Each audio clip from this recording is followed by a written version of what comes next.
Field marshal general Asim Munir साहब और chief justice यहया Afridi का आपको यहाँ एमपीए बनाने में पूरा किरदार रहा है। आज भी वक्त के यजीद के खिलाफ जो है हक की आवाज बुलंद कर रहा है, क्योंकि वो बादशाह को नंगा कर रहा था। आसिम ला में कुछ मखसूस टोला इतना ताकतवर, इतना मजबूत है कि वो जब चाहे कानून को लात मारे, जब चाहे आईने पाकिस्तान को लात मारे, जब चाहे अदालतों से अपने हक में फैसले करवाए। आज जो इक्तिदार में बैठे हुए हैं गलत तरीके से, जाली तरीके से, उनको सिर्फ और सिर्फ 17 सीटें मिली थी। अपनी मुट्ठी में करना चाह रहे थे, उसको लात देकर असेंबलियों से बाहर चला गया कि पाकिस्तान की तारीख में आज तक किसी डिक्टेटर के मार्शल लॉ दौर में इस कदर जुल्म नहीं हुआ जितना आसिम ला में आसिम मुनीर कर रहा है। हमारी माँ और बहनों को एक दफा फिर सड़कों पर घसीटा गया। अस्सलाम वालेकुम नाज़रीन इकराम, आपको मुकम्मल वीडियो दिखाते हैं। आज सुहेल अफरीदी ने असेंबली के फ्लोर पर तबाही मचा कर रख दी। रब्बे काबा की कसम, इतनी ख़तरनाक तकरीर तारीख़ में किसी ने नहीं की जितनी ख़तरनाक तकरीर आज सुहेल अफरीदी ने नाम लेकर स्टेबलिशमेंट और हुकूमत को निचोड़ कर रख दिया। सुहेल अफरीदी इतना सख्त बोले कि स्पीकर भी हैरान रह गया। सुहेल अफरीदी ने नाम लेकर वाज़ेह अल्फाज में कहा कि मुल्क में जंगल का कानून है। आप वीडियो देखिए, फिर इस पर बात करते हैं। अदा किया, लेकिन जिनका मेन किरदार था वो भूल गई थी। मैं नाम याद दिलाऊं। जो जुल्म, जो बर्बरियत, जो फस्तायत पाकिस्तान तहरीक इंसाफ 9 अप्रैल 2022 से आज तक देख रही है, वो पाकिस्तान की तारीख ने ना कभी देखा है, ना कभी सुना है और ना ही कभी सोचा है।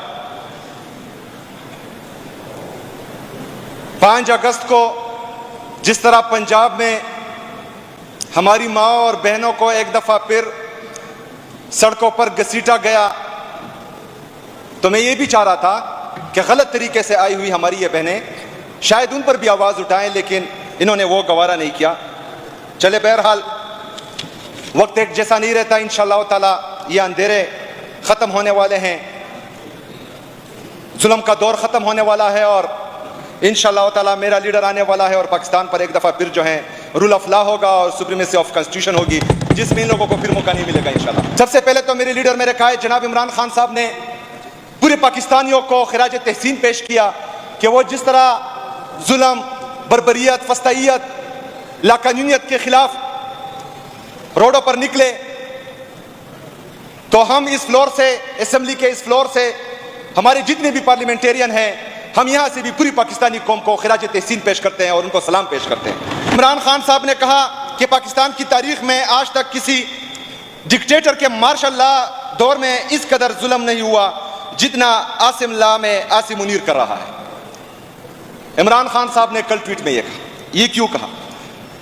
मैडम स्पीकर साहिबा, हम देख रहे हैं कि 9 अप्रैल 2022 से लेकर आज तक सबसे पहले मेरे लीडर मेरे कायद ने असेंबली डिसॉल्व की। उसने इक्तिदार को कि कुछ लोग उसको अपनी मुट्ठी में करना चाह रहे थे, उसको लात देकर असेंबलियों से बाहर चला गया। उसकी ये सोच थी कि पाकिस्तान में अदली आजाद है और पाकिस्तान में 90 दिन के अंदर अंदर इलेक्शन होगा, लेकिन बदकिस्मती से आईने पाकिस्तान को रौंदा गया। 90 दिन के बजाय तकरीबन 1.5 साल बाद इलेक्शन हुए, लेकिन पूछने वाला कोई नहीं है। आसिम ला में कुछ मखसूस टोला इतना ताकतवर, इतना मजबूत है कि वो जब चाहे कानून को लात मारे, जब चाहे आईने पाकिस्तान को लात मारे, जब चाहे अदालतों से अपने हक में फैसले करवाए। तो मार्शल लॉ में भी हमें यह देखने को नहीं मिलता था, लेकिन अभी जो है देखने को मिल रहा है। मैडम स्पीकर साहिबा, आज के जो हालात हैं, 8 फरवरी 2024 को पाकिस्तानी कौम ने सिर्फ और सिर्फ पाकिस्तान तहरीक इंसाफ को, इमरान खान को वोट दिया। आज जो इक्तिदार में बैठे हुए हैं गलत तरीके से, जाली तरीके से, उनको सिर्फ और सिर्फ 17 सीटें मिली थी। जो पार्टी भारी अक्सरियत से जीत चुकी थी वो अभी आज अपोजिशन में वहां बैठी हुई है। इसका क्या मकसद था?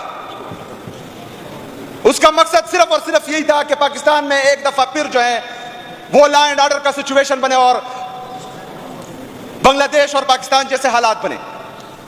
मैडम स्पीकर साहिबा, جو سیٹیں ہم نے ان سے بچا کر رکھی تھی، جہاں پر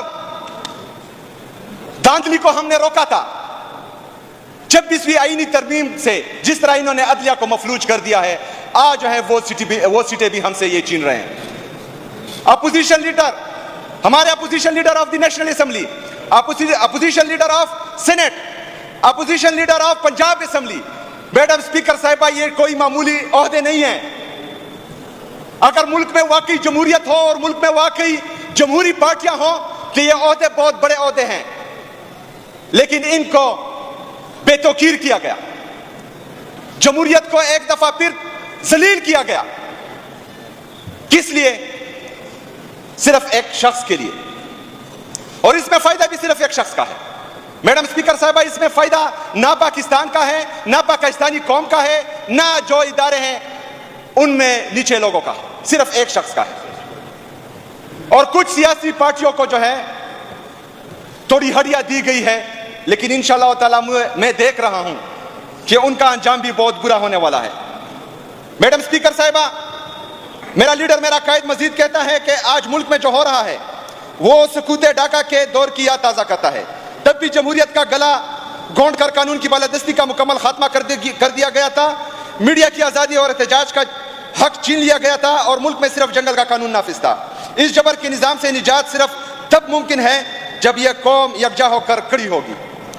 میڈم اسپیکر صاحبہ، میڈیا کی آزادی تو کافی دیر سے ختم تھی، لیکن بدقسمتی سے ایک مخصوص ٹولے کے پیچھے اگر سوشل میڈیا پر بھی کوئی بات کرتا ہے تو اس کو اٹھا لیا جاتا ہے، اس کو غائب کر دیا جاتا ہے۔